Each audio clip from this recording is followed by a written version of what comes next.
เดียวกันลำน้ำโค้งกันกึ่งกลางอยู่คนละฝั่งยังส่งใจไฟหาคือทอดสาววัยสาวไทยผู้งามโสภาอายปรารถนาควันตามาเป็นเพื่อนใจสะพานข้ามโขงเชื่อมโยงให้เราเจอกันดุจสายสัมพันธ์ไม่มีวันเสื่อมคลายสองฝั่งไทยลาวใกล้กันทุกวันข้ามไปฝั่งลาวฝั่งไทยใช่อื่นไกลเราพี่น้องกันตะวันสิ้นแสงยามแลงค่ำลงฝากฝั่งโขงงามเหลือเมื่อมีเงาจันทร์หวังปองเพียงเจ้าเว้าจริงหรือนั่นผู้บ่าวเวียงจันทร์บอกเคยปากหวานเด้อน้องเด้อกี่เดือนกี่ปีความหักบ่มีจืดจางปากหวานไม่สาหักแม่นางเสมอเป็นวาสนาช่วยพามาจนพบเจอ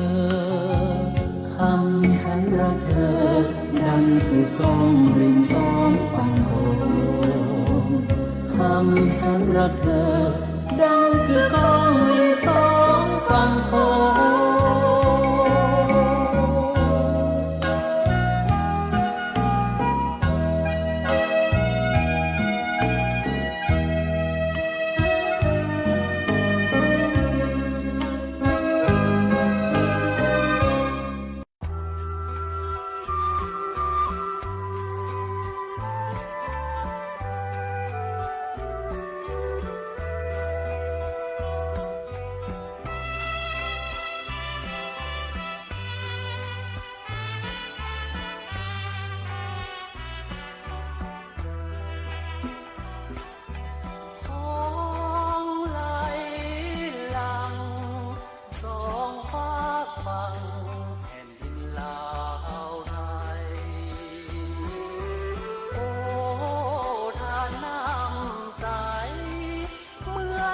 ใจ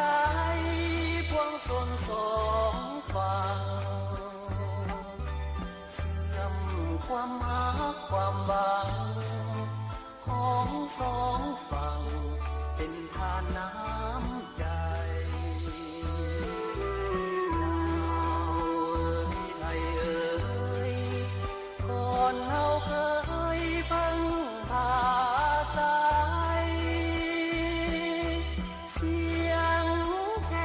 ฟังได้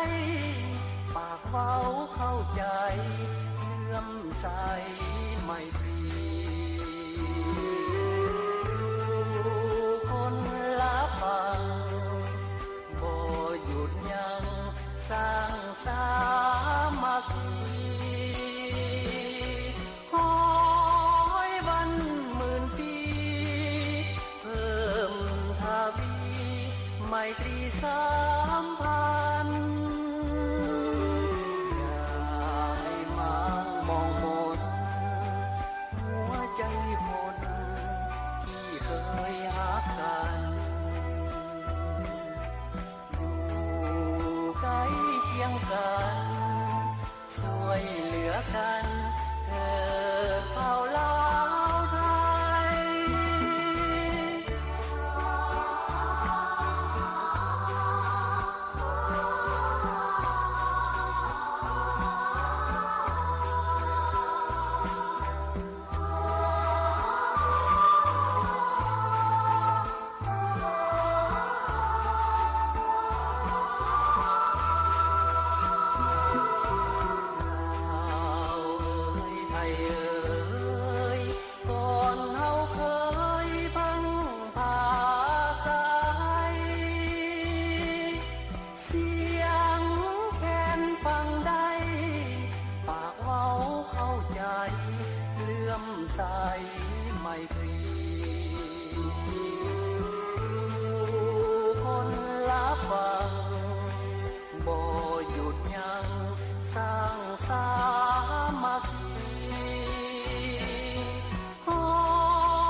ไมตรีสร้า